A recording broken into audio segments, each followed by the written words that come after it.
Hey everyone, this is All Things Pink, where we talk about all things women over 40. And today we are going into part 2 of our menopause series. And the topic today is stigma. Out in the open, to the horizon, where your heart can finally breathe. Out in the open, to the horizon, baby, let your love run wild, wild, wild. You gotta get out there and explore, baby, let your love run wild, wild, wild. So, welcome back, guys. Thank you for joining us for part 2. And today is a very interesting topic, and I think it's very much overlooked. We are talking about the stigma around menopause, perimenopause, the whole thing, and I'm welcoming back to the show Miss Christina Brockett to join me to talk about this. Thank you for having me. Absolutely. Some crazy, to me, this is crazy. Why we feel we cannot talk about this, and maybe it's I come from a very unfiltered perspective, and I was allowed to talk about a lot of things growing up, so I think like it just kind of like conditioned me to be like, why are we not talking about it? And I find working in advocacy, this is a major issue on so many levels. It's on so many levels. It causes things to be worse when we cannot talk about things, or why it's so hush hush. Um, and I'm finding, as more people are talking about it, that women really feel a very strong stigma. They do. And I think that that stigma is slowly evolving and changing. And I'll give a big shout out, honestly, to people like Oprah and Halle Berry and Drew Oh yeah. Barrymore. Like, these are women that are out there. I mean, Halle Berry's like, I'm in menopause. I mean, they are actually Yeah. having the conversations and not, it's declaring it as not of a point of being ashamed. And I think that's, culturally speaking, because, we were talking about like what different things would be covered when we talked. And I really had to think about it. And I think that a large part of that goes back to culturally speaking. We are a culture very focused on youth and vitality. Mm. And I think that, and this is again my personal opinion, but I think as a consequence of that, anything that is viewed where we are not young and vital anymore, we're discarded. That's totally okay. So like, You know what I mean? I That's totally whereas agree with other you. cultures, they they revere their elders, the women, Yes. this goes back to like having um a society that is driven not so much as the female being kind of the head, Mm-hmm. the Mm-hmm. matriarchal society. It really does shift, and if we aren't out there and young and vital and attractive and wow, you haven't aged a bit. And don't get me wrong, like I love it when people are like, oh my gosh, really, you're that old? Like, of course you love it. Of course you do. Yeah. But I think that that becomes symptomatic of pursuing things in the effort to control that or maintain that. And if your goal and objective is to be young and vital and nobody really knows your age or anything, Yeah. then you're not going to have those conversations. You're not going to be You're vulnerable. gonna hide it. You're going to totally hide it. You are not going to be honest about what's going on, because being honest, suddenly people start to judge you and put you in a different category. And then we have the question of, and that I've heard, women over 40 are not relevant. And that word, it's like, what the hell do you mean we're not relevant? And I go back to that thing that younger people can learn from us.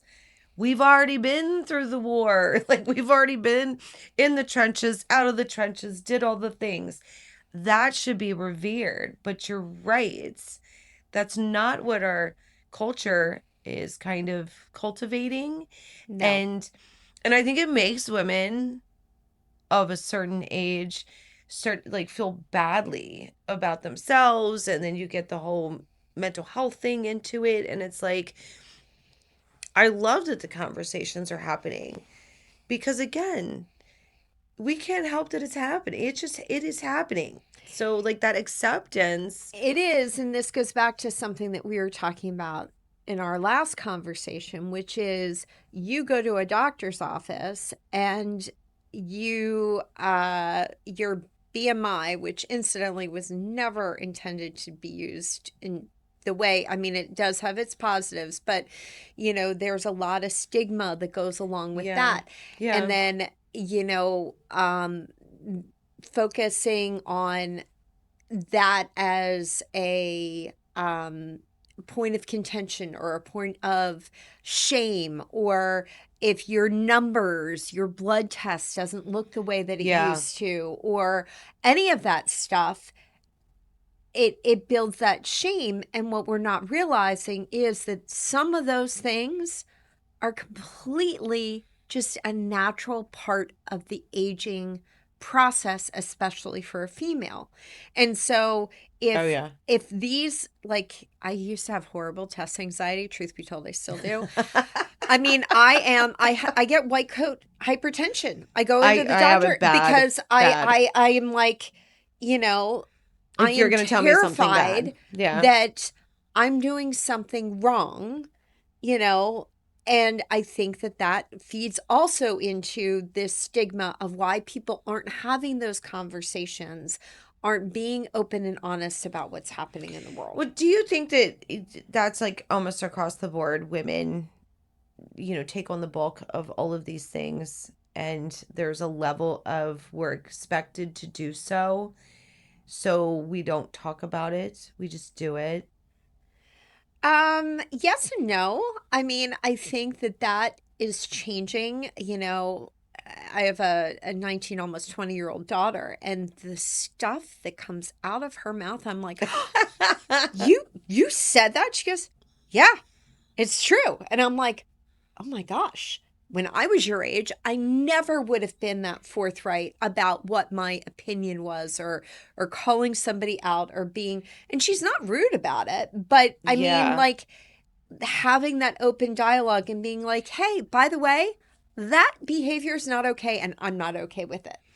And I think that that shows, for our generation that's kind of like going through perimenopause right now, like Yes. we were still kind of raised in a time where You didn't we talk about didn't different stuff. talk about those kinds of things. You handled it.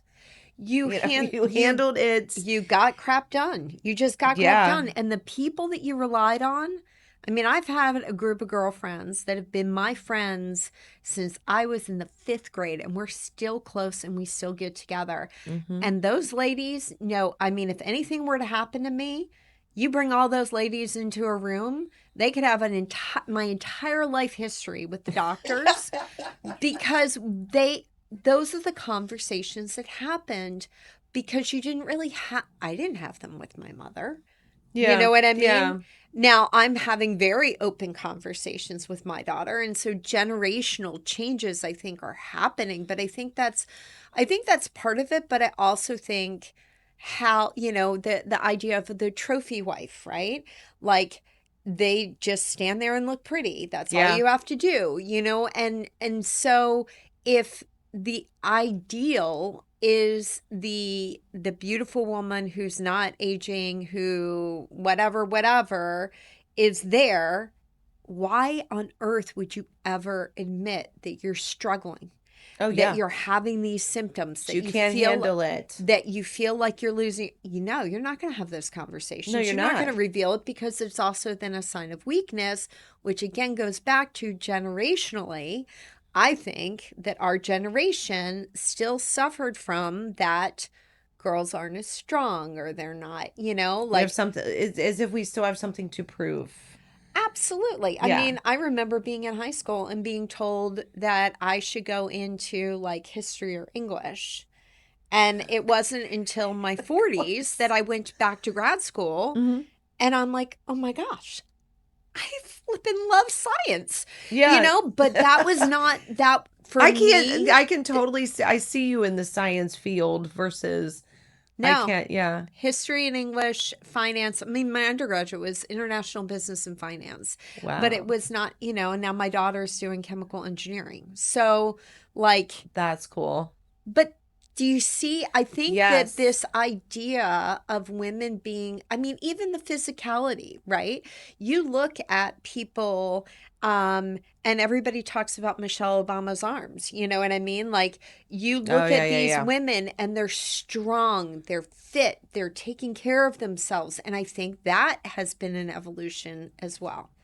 Well, yes, because it used to be like you need to look like a Barbie doll, Correct. and now strength is a lot more prevalent, which S- great. That's uh, awesome. Strength, and also, I mean, go back to what we're seeing now. Like Pamela Anderson Hmm. is coming and she's going down that red carpet. Yeah. She's not wearing makeup and she's beautiful. Yeah. But for the longest time, she fit a very different mold of what society expected of her. And I really feel like women that are in positions of power being able to stand up and go against the grain, talk about Absolutely. menopause, show it's okay to have muscle, and be a female, or it's okay to not wear makeup and whatever. Like, It's okay to talk about how you're sweating to death, you know, and that you're or struggling. you're in pain or you can't remember where you put anything Yeah.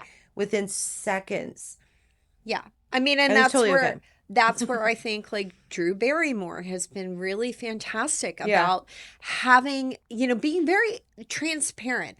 And I think the more transparent we are, the more that messaging gets out there, not only Yeah. to our peers to be able to have those open conversations, but generationally, people that follow us. Absolutely, because I mean, we whoever comes before you kind of sets the stage, plows the road, and I have zero problem talking about how absolutely god awful it is. I love, all the social media things saying, "Oh my God, like it is so much worse." Because as we talked about in part one, you're looking at a list. Okay, in reference to part one, when I'm talking about how I'm talking about all of these symptoms to my partner and I stop and after I'm done, I'm like, and I just want you to know I've experienced at least 50% of these.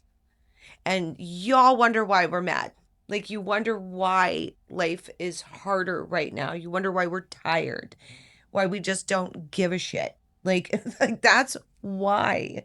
No. And I think that that is a really important point to raise also, because when you aren't talking about it, your partner doesn't know, right? Yeah. They don't know. They don't know what's going on behind the scenes with you. They just think that you're having a bad day or whatever. Like It's for like, 10 years. for 10 years you're having a lot of bad days. I think that that's also really incredibly important. And I think, social media, you bring up social media, and it's actually fascinating to me because I think that social media has both a positive and a negative, Absolutely. because you can get out there and you can be vulnerable, which I think is huge. I think that messaging that it's okay to be real, right? Like, we don't have to always be insta perfect. Um, but by the same token, if you aren't insta perfect, or you're not, you know, putting out that perfect whatever, Yep. you also now have opened yourself up to a lot of public criticism, Oh gosh, yes. and that's really hard. And so that's where I think having some of these people, and I want to say they're more insulated from that criticism. Yeah. You know what I mean? Like, if you're Halle Berry or you're Oprah and you're talking about these things, it doesn't matter if any 50% of the Yeah, population yeah. They were. doesn't care. It doesn't. It doesn't even matter. I mean, because that's a celebrity endorsement, Yes. you know. But they're women, just like us, just like all Yeah. of them, and or even the doctors that are speaking out, and they're even doing it on social media, trying to educate women. And then you have, of course, you have your funny social media posts where women are kind of making light of Yeah. it, I guess, to try to bring in a sense of humor, um which there's days I just do not find any of it funny, but it's a good thing. It's trying to make a positive. So like a lot of the doctors are doing their social media posts with different information, or really kind of supporting this idea that this really is kind of hell. And I It's think that that conversation is changing. I think when we were talking a little bit about kind of the history and the evolution, I found references, believe it or not, to the 1700s of the terminology for a hot flash being a hot bloom. And I think about it, and it's like having a experienced a hot bloom. flash. Well, think about it. Yeah, It can start like inside and it that's starts true. coming out, and then you're like, oh, sweet Jesus, what's happening Yes, to me? And then the bloom just kind of, it might recede a little bit. It actually makes sense. But that, I guess it does, but I feel like there's a really soft way to describe it. I feel like well, it's I it's mean, more that's a like a more, slow burning pile of embers. yes, it Like it's is. more like It's it's awful. slightly more destructive than a flower bloom. But I get where they would, because it can like tear up a moment real Yeah, I fast. can. Like, and it's just funny is because when we talk about like supportive people around you, that whether it's your partner or your children or whatever, it's very hard for us to describe exactly what these symptoms do, if that makes any sense. And I don't know if that was ever affected by stigma, or not being able to describe it even to our closest people. I'm sure that there are women that have a hard time, even maybe because of the stigma. I don't have a hard time describing it, but so I don't know, but I But imagine there are still women that have a hard time even describing it to their partner. yeah. I mean, and this makes me think, and I could, if for anybody who's really Southern, I could be completely butchering this, but it's like we don't put crazy on our front porch. Oh You know what I yeah. mean? Like or maybe we do put crazy on our front. I thought it was like we hide it, but you know, my mom went through menopause early. She ended up having a hysterectomy because she had to. And so, and mind you, my mother's a nurse. Like medical topics are not off topic for her. Right, right. It was never discussed. Nothing that my mom has ever gone through as far as medically or symptoms or I anything, just, wow. never, ever, ever discussed. And so, as a female, you look to your mom, to your peers, your whatever to understand. Now we've got doctors and things And on celebrities. social And and yeah. celebrities that are explaining what's happening. And this is why I think, the stigma existed for so long, and this it is evolving and changing. There was a thing that happened this past summer where a group of a collective got together, and it's actually publicly, I think, available. And it was kind of like a summit of people talking about menopause and really looking at what do we need to do. And then that is open. It was open for comment or additional input Right. up through September of this year. So this is very new stuff. We're talking like June, July 2025, September 2025 comment. So things are evolving and changing.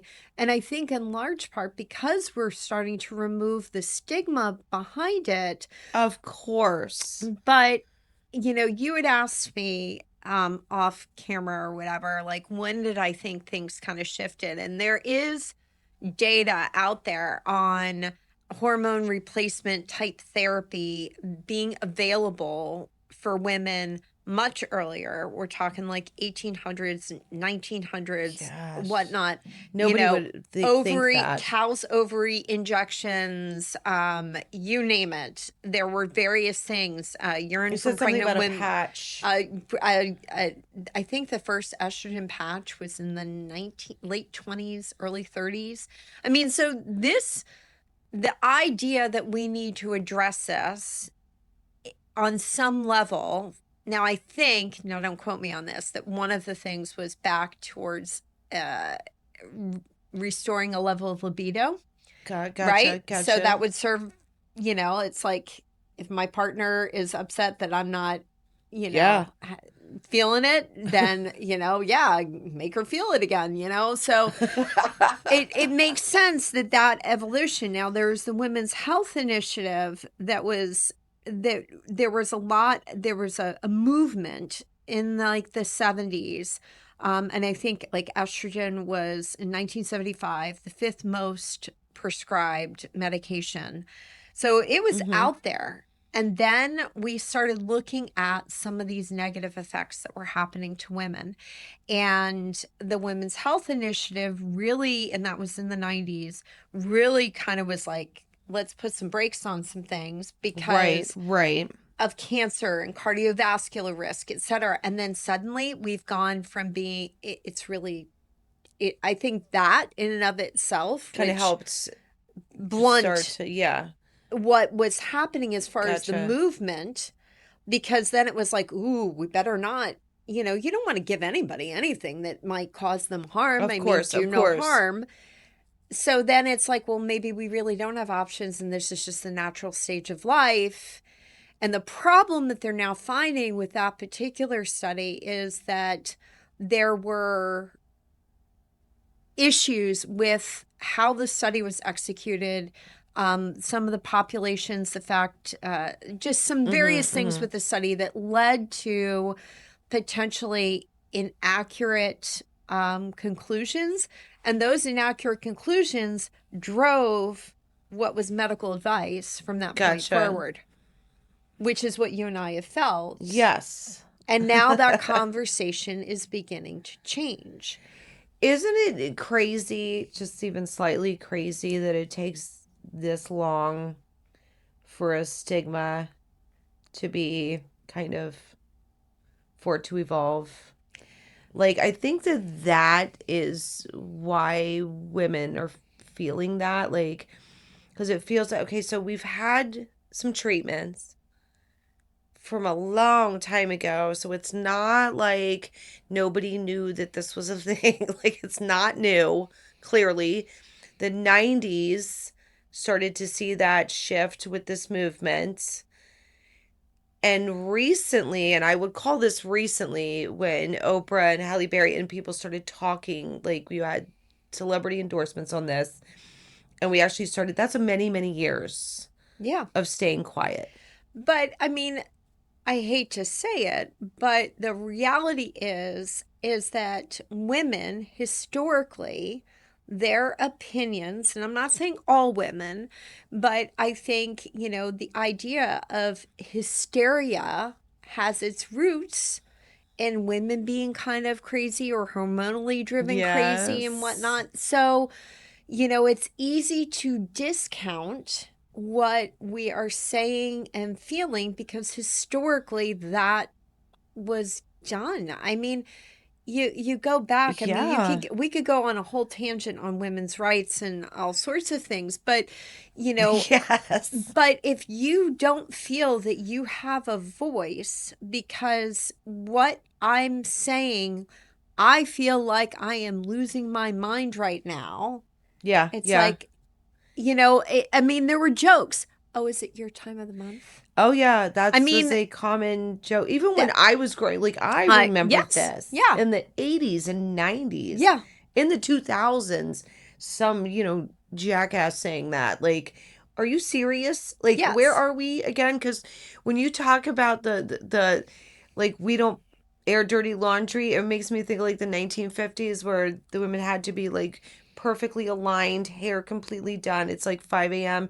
You have to get up and do all these things and then take care of the kids and done in heels. Here Oh I am yeah. in sweatpants, like, you know what I mean? Like, and you had to be just so all the time. Yeah. That's exactly, I literally got that picture in my head. And so I'm like, but it is still to me when I sit and think about it, like, I know why it took this Think long. about, did you ever watch The Marvelous Miss Maisel? I did not, but it looks really good. Okay, I know so what you're there talking about. there is a scene at the very beginning of that series where she goes to bed, like after her husband's asleep, she actually does her face, and then like I think she puts on like facial cream and rollers and everything like that. And then she gets up before he gets up, and she puts on her makeup and does her hair and then lays You back gotta be down flipping kidding me. as if she is, just gently asleep, but looking beautiful. So, if again, this goes back to the stigma, if you have to live up to being a certain way at all times, you're not going to be vulnerable or honest about what you're experiencing unless you're doing it in hush settings with your friends and whatnot. And that is starting to shift because I think we're being given Thank God, because, permission to yeah, do so. And I really hope that that conversation shifts for our children. I really hope so. Because, I mean, that's just kind of like another peg, like as far as like women having careers, women in leadership. Now it's whether like having to be hush hush about something that can't control, and it's our health. Now, we're Yeah. still supposed to be like not talk about that. That's crazy to me. But I see where it comes from. Like I see where all of that comes from, where you're not supposed to be this or that. Let's just add it to the list. Like that's crazy. Um but I can get it. I can understand why women are afraid to do that. Yeah, and again, I work with mostly females, not all, but mostly females, and a lot of them, depending, it's interesting to see how generationally different people are more comfortable talking about what is going on with them. Yeah. Yeah. And I also think that it depends on the provider because I think that is a being big. able to talk to me, and I got to tell you, like, I have, one of my providers is female, and it's really, I know that when I'm having a conversation with her about certain things, that what I'm saying is not going to be dismissed. That's important. It is important, but that's how that's where that stigma starts to get, removed. Yeah. Yeah. I mean, anyone that you're working with that's a health provider of any kind should, get a new one. You can totally do that now. I kind of feel bad for previous generations that couldn't do that Well, but for whatever reason. Like there wasn't. I think previous generations also, I think the good, the bad, the ugly.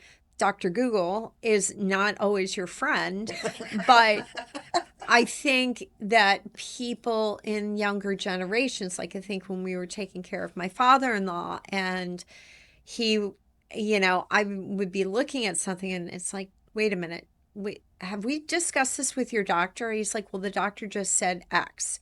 And I'm like, well, did you tell them why? He goes, I thought he knew. Okay. Well, did you ask him if he knew?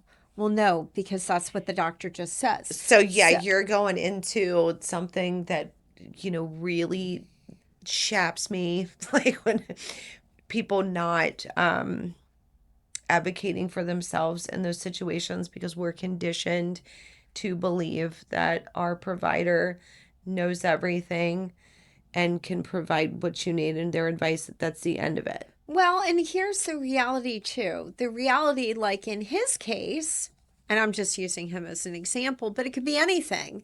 The provider is only able to work as being a provider, right? Right, right. You are only able to offer services based on the data and the information that you have. So if somebody is not being transparent with you or Which something I'm is sure missing happens. in your file, it's going to inform how that provider offers a treatment plan, missing whole buckets of data. I mean, I was talking to somebody else about this recently. And I'm like, okay, you really need to make sure, because you could have information that's missing in the file. And they're like, well, how is that possible in this day and age? But it It's exists. incredibly possible. I mean, if okay, so if you're doing someone's, like what do you eat, to like totally simplify it, and they don't tell you everything, you're not going to know. And then how are you, like, or if they're not forthcoming and truthful about those things, it's going to be really hard to develop a plan when the same thing as if you don't have the right blood tests, or you don't have, Correct. if you don't have all the information, Yeah.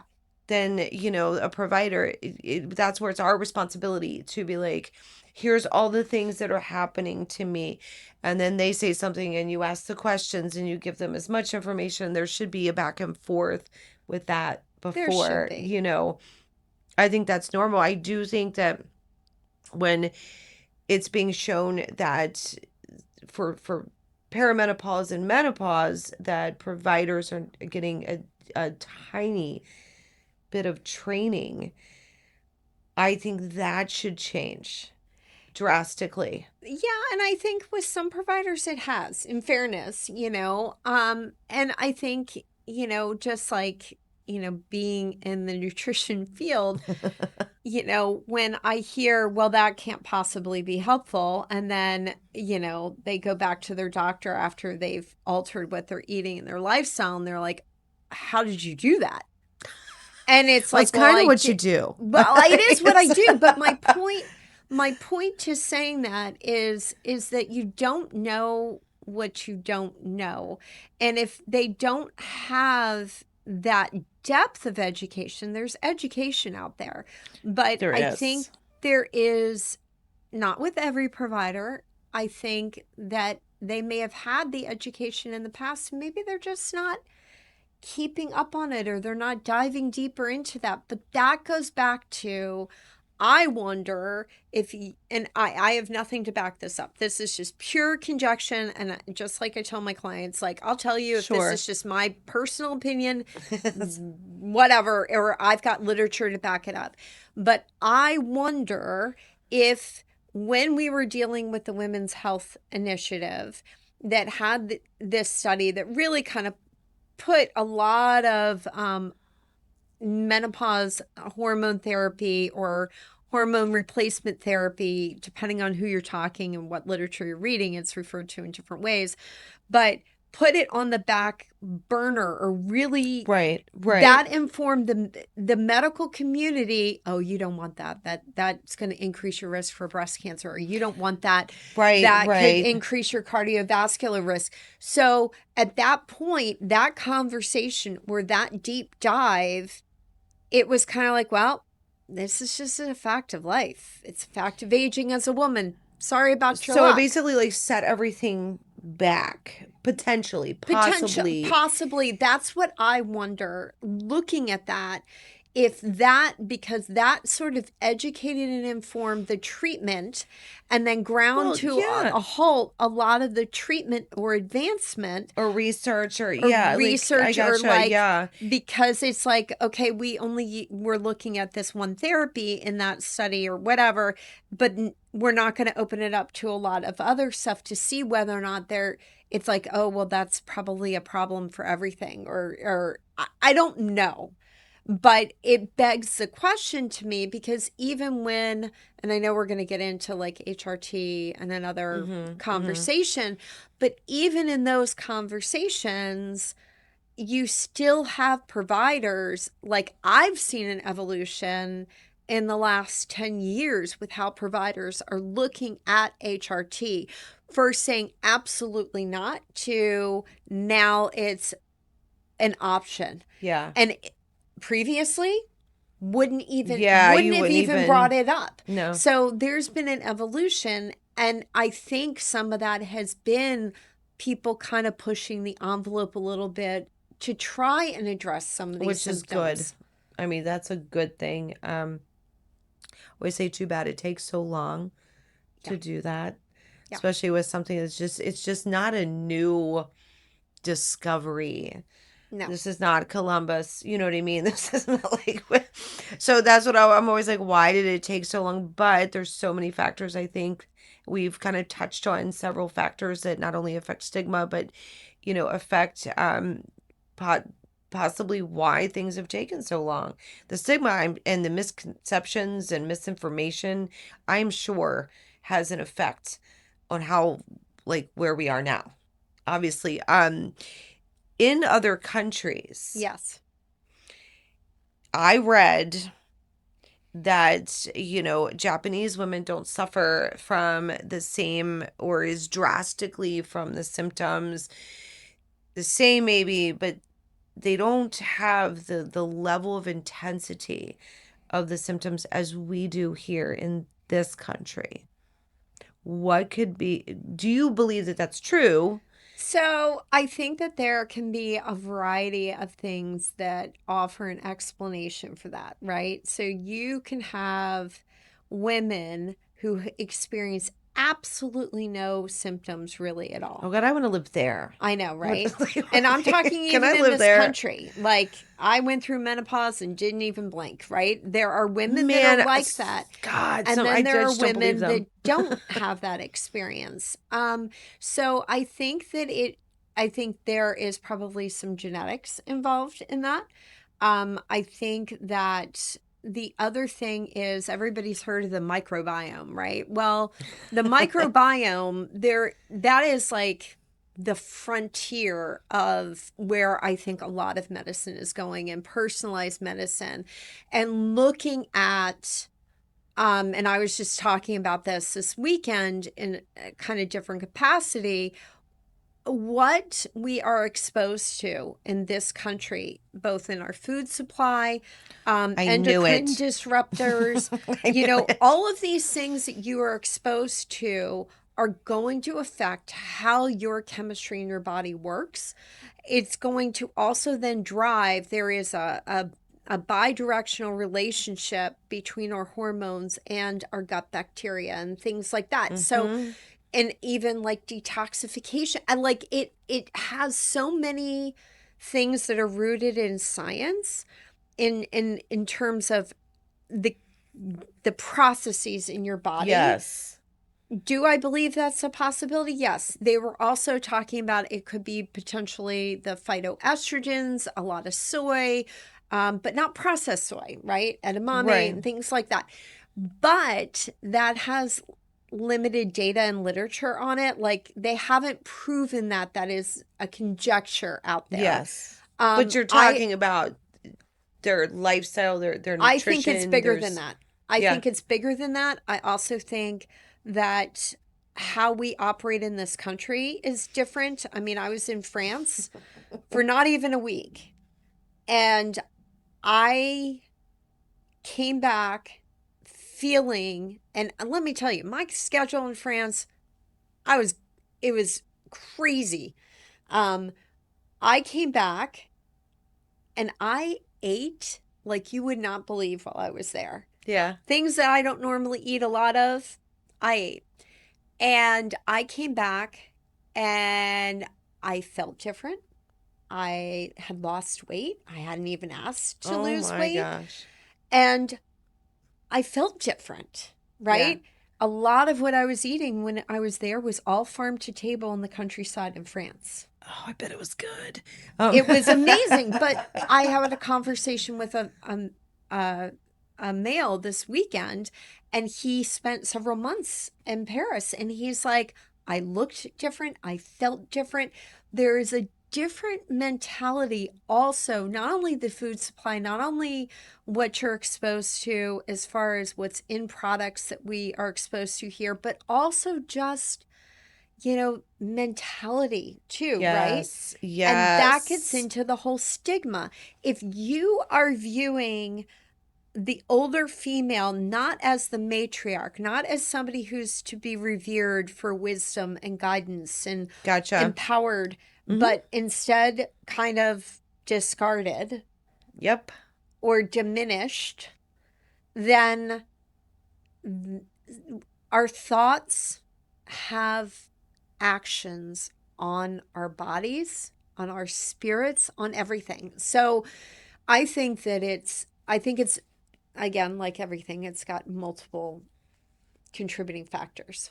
I think it's absolutely plausible. And honestly, the whole concept of our food supply, that's a 12-part series in and of itself. So thank you so much for being here again with us, and I cannot wait for part three. Part three is going to be about treatments of this and how we can cope and deal and make things better. Thank you guys so much for being here with us today. And if you are watching on YouTube, please like the video and subscribe to the channel. It helps us out a lot. You can also find us on Apple and Spotify so you can listen. And join us next time here on All Things Pink. You gotta get out there and explore.